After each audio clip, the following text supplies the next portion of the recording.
One of the most striking changes is the growth of access from smartphones and tablets. Tablets in particular, we've seen news use almost double in most of the countries we looked at last time since our last survey 10 months ago. We see people now accessing news on computers, on smartphones and on tablets, and in many cases on 2 of those in an average week or all 3. I get most of my news from a smartphone or tablet. It's more interactive.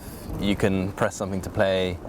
You can scroll through it quite quickly. Before, I wasn't very much focused on reading the news on a daily basis, but now, because stories come in so frequently and they are so succinct and you get just the headline and you can get a real overview of what's going on, I'm much more into reading the news. Nowadays I get the news mainly through tablets and smartphones. I'm very much more addicted to news. Maybe it's less deep, it's more superficial, but it's more frequent. Our data shows that people are accessing news more frequently as a result of accessing via these new devices. And the more devices they have, the more frequently they access. Having said that, we also find that people who own tablets don't stop watching television. 80% of them are still watching television news in an average week, and almost half of them are reading a newspaper. So what we see is an increasing complexity, an additional layer of news. It's not really replacing any particular media. This year we've extended our survey to cover 9 countries, and what we find is very substantial differences between those countries. In Germany and France, for example, there's much greater attachment to traditional news and traditional platforms. That's primarily broadcast television and printed newspapers. Whereas if we look in the UK, the US, Denmark and Japan, there's a pattern where online is much more popular as a way of accessing news, and there's quicker uptake of new devices. And then we also find differences within countries. When we ask people about their main source of news, we see a preference for new media and new platforms amongst young people, once again with older people being more dependent on printed newspapers and television news. As people are increasingly adopting mobile devices, personal devices, the way they find news is also changing. So we see them using aggregators such as Flipboard or social media like Twitter and Facebook.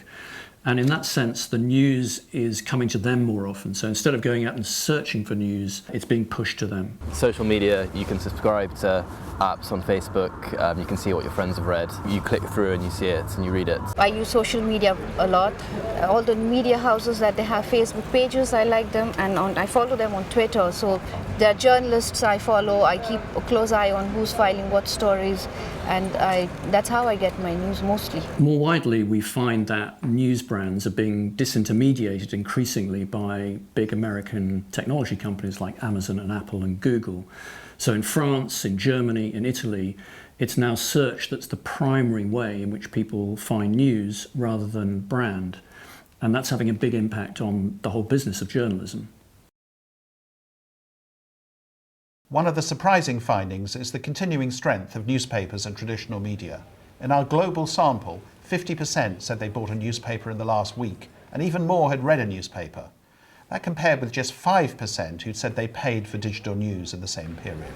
I like newspapers because I grew up with that habit of reading physically newspapers, and when it is on print, I relate to a printed newspaper more than I would say an online media. Well, I guess the old thing still gets its charm. So when you are sort of in the middle of the day, after lunch, you want to have a break over coffee, and then you want to read a newspaper. That makes you really relaxed. I read a newspaper if I see one lying around and I've got nothing to do. In the tube, I read the Metro quite a lot because it's free, it's there, and you have no internet access. But on the majority of occasions, no. So how are newspapers going to deal with the challenge of getting people to pay for digital news? Our survey shows that across most of the countries we've looked at, there's been a significant increase in payment. In the UK, digital payment has doubled, or more than doubled, in the last year. It's also up in Germany, France and the US, albeit from a low base. These are just some of the main findings from our report, but we'd encourage people to explore more of the data and the findings, which are all on the website, and please do get in touch if you've got any questions.